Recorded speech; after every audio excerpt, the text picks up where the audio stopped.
Hey guys, JB here from Alpha Wolf Consulting, coming to you today with a little bit of morning motivation, morning personal development. And it comes around um, basically an understanding I came to when I was developing and understanding my emotional attachments to materialistic things in life, like money and things like that. So if you ever find yourself to where, you're attaching an emotional response to, for example, how much money you have in your bank account and all of that, that's quite a negative thing because you're in essence aligning your self-worth with whatever the valuation of your bank account is. So for that, if you ever take losses or anything like that, or life goes against you, you start to lose parts of yourself. So you want to disengage from that, okay, and disassociate or detach that emotion to where you feel good when you've got money in the bank because you're secure, but you're not emotionally attached to it, okay? And the easiest way to really basically understand how to detach that emotional attachment straight away is just to understand that life is meaningless. The only meaning in life is the meaning that you give it. So, for example, if life is meaningless by abstract views, then why would money ever be a like like a valuation of who I am? Money is just an object. It's a resource like food, like water, like we need it to get by because it's how the system runs. But it's not who I am. It's not the value I hold, because the value I hold is in my mind. You know what I mean? Because we're all able to create and shape our own reality to whatever we want. But the problem is that we get emotionally attached to who we perceive we are, to who we perceive we should be, to where we perceive we should be, to what we perceive we should have. And to break that is to understand that life is meaningless and my life is meaningless and your life is meaningless. The only people that it means something to are the people that mean something to you. Okay? The people you connect with, your life is very meaningful to. Okay? But to the overall arching universe, it is just ebbs and flows in time. So to understand this is to detach from, well, who am I? I am no one. I am not this identity of self, because this identity of self, you know, comes and goes.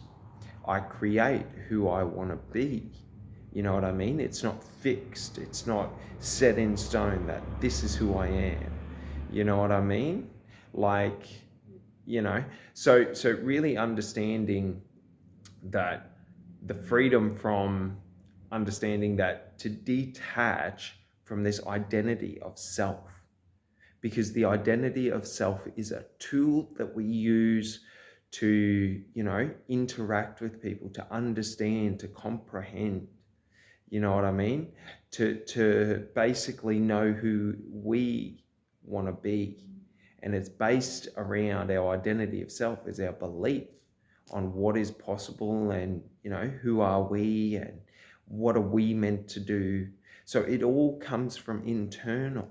Yet for so much of our lives, okay, especially through schooling, I don't know if you can attest to this, but schooling's one of those really heavy conditioning places where it conditions you to require external validation. I do not know how good I went in a assignment unless the teacher validates for me what it's worth. Do you understand? So now I'm outsourcing my knowledge, the validation of what I think is right, to third parties. Crazy, crazy. When I realized this, I got straight out of university. I was like, hell no, I'm not into that. Like, the thing is that we've got to do it internally. So we've got to take back that power, okay, from detaching, from needing to project a persona to the outside world to get our validation. Because if our validation comes from internal and we can say, yes, I am, like this conscious mind of mine is just a tool. These emotions are just tools. You know what I mean? I have the freedom now I control them. They do not act outside of my best interest. So really understanding, like, when you feel an emotional response to something in terms of, and this is a really good thing, because emotional responses, what they do is they tell us when we're aligning to what really means something to us.